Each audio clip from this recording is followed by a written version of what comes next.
A paz do Senhor, irmãos, sejam muito bem-vindos e muito bem-vindas ao canal. Estamos na série A Maior Oferta. E hoje nós vamos falar sobre a maior oferta, parte 5. E o tema desta palavra vai ser um pouco diferente, tá? Esse é o vídeo que faz referência à grande oferta, parte 5, porém o tema é as 3 ofertas de Pedro. Sim, o tema é as 3 ofertas de Pedro. Livro de Lucas, capítulo 5, versículo 3, 4, 5... Livro de Lucas, capítulo 5, versículo 3, 4, 6 e 11. Ok? Vamos ler. E entrando num dos barcos, que era o de Simão, pediu-lhe que o afastasse um pouco da terra, e assentando-se, ensinava do barco a multidão. E quando acabou de falar, disse a Simão: Faze-te ao mar alto, e lançai as vossas redes para pescar. E fazendo assim, colheram uma grande quantidade de peixe, e rompiam-se-lhes a rede. E levando os barcos para a terra, deixaram tudo e o seguiram. Recapitulando, o tema desta breve palavra é as 3 ofertas de Pedro. Nós acabamos de ler Lucas capítulo 5, versículo 3, 4, 6 e 11. Ok? Vamos lá. A primeira oferta. Pedro ofertou os serviços como pescador que era. Eu vou repetir. Pedro, ele ofertou os seus serviços como pescador que ele era. Antes de fazermos menção de uma expressão que eu gosto de usar muito, que é a perguntinha do Espírito Santo, vamos dar ênfase para em quais momentos isso acontece no texto. Vamos lá. O princípio fundamental: Pedro era pescador. Quando que ele oferece os seus serviços? Primeiro, quando ele afasta o barco um pouco da margem, né? Afasta-se um pouco da margem. Segundo, quando ele vai mar alto, sai da margem e vai para o mar alto, vai para um lugar mais para o meio, assim, vamos se dizer, do mar, né? Então ele é pescador, ele sabe manejar o barco. Esses serviços, a princípio, quem faz é Pedro, tá? Como a Bíblia não dá ênfase a isso, e Pedro provavelmente não estava sozinho no barco, né, segundo os estudiosos da Bíblia, nós podemos colocar que não necessariamente apenas Pedro, mas aqueles que estavam no barco também, tá? Então vamos usar a expressão correta, que seria conjecturar. Então, partindo do princípio que Pedro era o dono do barco, nós conjecturamos que quando lhe foi solicitado, Pedro ofereceu o seu serviço como pescador que era, manuseando o barco em 3 etapas, né? Primeiro ele fica ali na margem, ele cede o barco dele, que é para Jesus, entendeu? Então ele está prestando um serviço, ele está fazendo um favor, o barco é dele e ele está emprestando para Jesus. Ele vai ficar ali na margem, depois ele vai mar alto. Essa é a parte que Pedro está ofertando o seu serviço ao nosso Senhor e Salvador Jesus Cristo. E eu quero adiantar um pouquinho, depois nós vamos voltar lá para frente. Então eu vou lá para frente agora e vou voltar para trás. Quando, irmão Cleiton? Quando Pedro ele lança a rede, serviço de pescador. Ele está ofertando o seu serviço. Acho que agora ficou bem claro, bem embasado essa parte, essa primeira oferta, que é quando Pedro oferta os seus serviços de pescador, que é o que ele era. E aí a perguntinha do Espírito Santo, a famosa perguntinha do Espírito Santo. Pedro era pescador. E você é o quê? Tu que te calabada sai. Alai, na bandacia. Fica uma pergunta. Pedro, a primeira oferta de Pedro, seu serviço como pescador. Perguntinha do Espírito Santo. Pedro era pescador. E você é o quê? Você é um advogado? Você é um psicólogo? Você é um psicanalista? Você é o quê? Você é vendedor? Você vende o quê? Você tem sua própria empresa? Sua empresa de quê? Quem é você? Nas ofertas anteriores, se você não assistiu, você vai ver por mais uma vez esta expressão. Quem é você diante da sociedade? Qual é a sua formação? Qual é a sua profissão?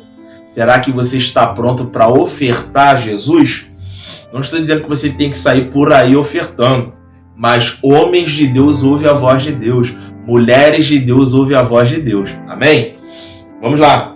Falando ainda da parte do serviço, que só isso daria uma mega mensagem, mas estamos aqui tentando ser o mais assertivo possível. Gênesis capítulo 29, versículo 18. E Jacó amava Raquel e disse: 7 anos te servirei por Raquel, tua filha menor.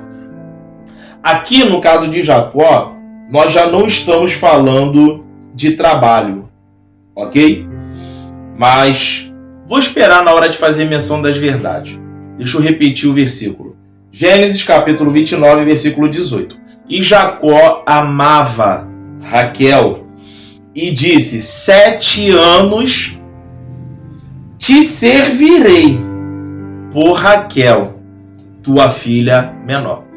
Primeira verdade. Foi mais um acordo, um pacto, do que uma oferta. Porque a oferta não tem acordo, oferta não tem pacto, oferta não tem nada combinado. O seu coração simplesmente chega e dá, por você ter o coração inclinado para a obra de Deus, para as terras férteis, como já foi falado em palavras anteriores nesta série de ministrações, que é a obra de Deus, a vida de homem de Deus, a vida de mulher de Deus. Ok? É uma terra fértil. Então não tem nada a ver com isso, a oferta. Então aqui no caso de Jacó é mais um acordo e é mais um pacto que é selado, que é firmado, entendeu? Então vamos lá, segunda verdade, palavras de Jacó, tá? Digo eu com minhas palavras, né? Expressando como que Jacó se sentia em relação a isso. É mais ou menos assim: eu trabalho, mas só 7 anos. E se for por ela? Eu vou repetir, tá? Pegando este versículo de Gênesis, capítulo 29, versículo 18, basicamente é como se Jacó estivesse falando assim: eu trabalho, mas só 7 anos. E só se for por ela. Kalai Joe Eribarasai te Kalabaché. Stuikan Chou Fly. Aí nós lembramos daquela palavra onde diz que a seara é grande, mas são poucos os ceifeiros. Orai ao Senhor da seara ou ao dono da seara, para que envie ceifeiros. E aí nós fazemos menção de uma verdade para você que gosta de anotar. O ministério é serviço. Exatamente. Ministério é serviço. Cleiton, se resume a isso? Não. Ministério é muito mais profundo que isso, abrange muito mais coisas, só que o serviço faz parte do exercer do ministério. Ministério é serviço.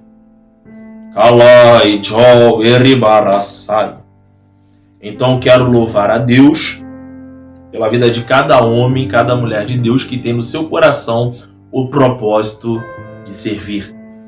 Vamos lá. Segunda oferta. A segunda oferta que Pedro proporcionou foi o barco, né? Eu falei lá no início, né? Ele emprestou o barco para Jesus. Emprestar não é ofertar, porque o que você empresta em um determinado prazo de tempo, você toma de volta. Então isso não é oferta. A oferta é você dar e esquece que aquilo foi seu um dia, ok? Então vamos lá. A segunda oferta foi o barco. Por quê? Porque o texto deixa claro em dizer, o texto é claro em dizer que o barco era de Pedro. Ponto. O barco era de Pedro. E aí, nos últimos versículos da Pesca Maravilhosa, o que a gente vê? Pedro deixando o barco e seguindo Jesus, ou seja, o barco foi ofertado. Pedro não estava preso nem agarrado ao barco. Abrindo um parênteses rápido, se você me acompanha aqui no canal e ainda não assistiu, Aqui no canal, na série Pescadores de Almas, você vai encontrar Barco Quebrado, parte 1, parte 2 e parte 3. Irmãos, está imperdível. Barco Quebrado, parte 1, é praticamente uma instrução do céu para o bom andamento de uma igreja, de um ministério. É evitar que o barco venha afundar. Barco Quebrado, parte 2, a gente pega na parte de relacionamento. Tremendo. A parte 3 eu não me recordo muito bem, mas está tão imperdível quanto as anteriores. Mas fica aqui comigo até o final e depois você vai lá assistir. Tá bom? Então Pedro, ele oferta o seu barco. No início do texto de Lucas 5, ele empresta. No final da pesca maravilhosa, ele oferta. Calamachúria. Livro de 1 Crônicas, capítulo 21, versículo 24. Isso vai nos levar a entender um pouco do porquê que Pedro ofertou o barco. Ele era o dono do barco, mas ele oferta o barco. E disse o rei Davi a Ornã: não, ou seja, antes pelo seu valor o quero comprar. Porque não tomarei o que é teu para o Senhor, para que não ofereça holocausto sem custo. E aí nós fazemos uma menção de uma verdade, e essa verdade é exatamente o que está em 1 Crônicas, capítulo 21, versículo 24. Só que é uma verdade que nós colocamos de uma forma que fique de mais fácil entendimento, ok? Então lá vai. Não oferecerei ao Senhor aquilo que não me custe nada. Rapanto que tecou calabadasai. Oh, Espírito da verdade. Então, na oferta de Pedro, custou o seu barco. Vamos lá. A terceira oferta, a terceira e última oferta de Pedro, foi os peixes. Ou seja, redobre sua atenção, por gentileza. Algo que veio com muito esforço, quero sua atenção para a palavra esforço e as que vão vir posteriormente. Muita luta, espera e dedicação. A terceira oferta de Pedro foi os peixes. Lembrando que quando Jesus chega no cenário não tem peixe. O que tem é esgotamento físico, ok? Questionamentos, porque eles eram profissionais no que faziam, eles eram bons naquilo que fazia. Então, frustração, questionamento, esgotamento físico, estrutura emocional abalada, ok? E é nesse contexto que Jesus chega, Lucas 5. Então, a terceira oferta que foi os peixes, porque a Bíblia diz que largaram, deixaram tudo e seguiram Jesus. Então, os peixes é algo que veio primeiro com muito esforço. Quando Jesus manda lançar a rede, o que eles falam? O que Pedro fala? Lançamos a rede toda a noite e nada apanhamos. Ou seja, esforço, muita luta, espera e dedicação. E aí nós fazemos menção de uma verdade. E que verdade é essa? Até onde vai o seu nível de renúncia? Até onde vai o seu nível de renúncia? E mais uma vez reforço, na série Os Pescadores de Alma, a maior parte dela gira em torno de Lucas capítulo 5, ou o último capítulo de João, que é quando se fala sobre a pesca maravilhosa, ou a pesca Jesus Cristo homem, ou Jesus Cristo ressuscitado, ok? Vamos lá, livro de Mateus capítulo 10, versículo 37. Quem ama o pai ou a mãe mais do que a mim não é digno de mim. E quem ama o filho ou a filha mais do que a mim não é digno de mim. E aqui nós podemos fazer menção de uma verdade. Que verdade é essa? Haverá momentos que Deus vai te testar para ver se você quer a bênção ou o abençoador. Eu vou repetir. Haverá momentos na sua vida que Deus ele vai te testar para saber se você quer a bênção ou se você quer o abençoador. A Bíblia vai dizer: onde está o seu tesouro, aí estará também o seu coração. Se o seu coração está nas coisas terrenas, se o teu coração está nas coisas materiais, se prepare. Porque inevitavelmente Deus vai te testar e Ele vai pedir a você aquilo que o seu coração se agarrou.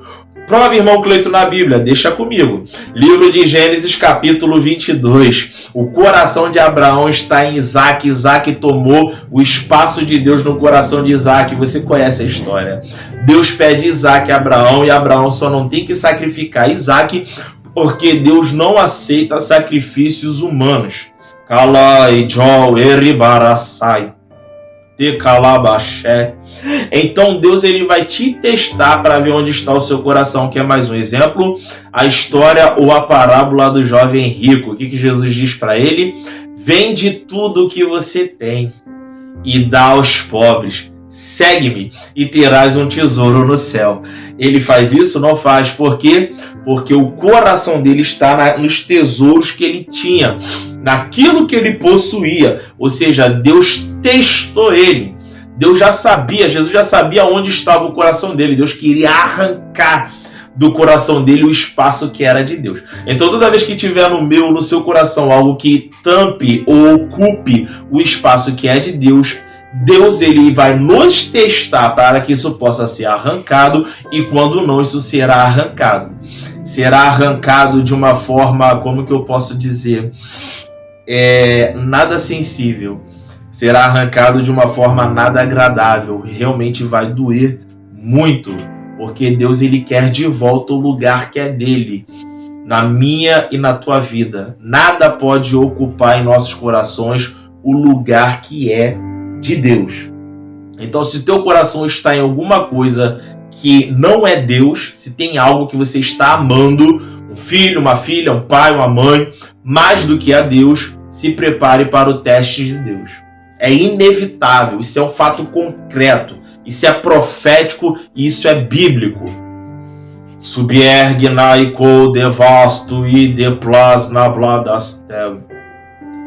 Remonto que teplou na bladacar na banda si rebedevaz alabradacam. Por que, irmão Cleito? Porque o que tem que se cumprir na minha e na tua vida é o que está no livro de Ageu, capítulo 1, se não me falha a memória. Posso estar equivocado, mas acredito que está lá. Livro de Ageu, né? Capítulo 1, versículo 5 e versículo 7.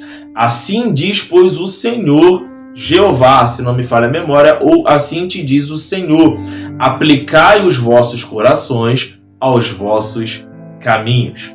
E aí Jesus vai dizer no Novo Testamento: eu sou o caminho, a verdade e a vida. Ninguém vem ao Pai senão por mim. Então, se você ficou comigo aqui até agora, quando acabar esse vídeo, você pode ir na série aqui, O Mestre Serve Pão na Brasa, e procurar o seguinte pão na brasa: o caminho versus o seu caminho. Está imperdível. Se essa palavra ministrou seu coração, curte ela em nome de Jesus, para que ela possa ministrar o coração de outros, para que outras pessoas possam entender o valor e o poder da oferta. Se você ainda não é inscrito, se inscreva no canal. Assista a grande oferta, parte 1, parte 2, parte 3, e até a próxima, em nome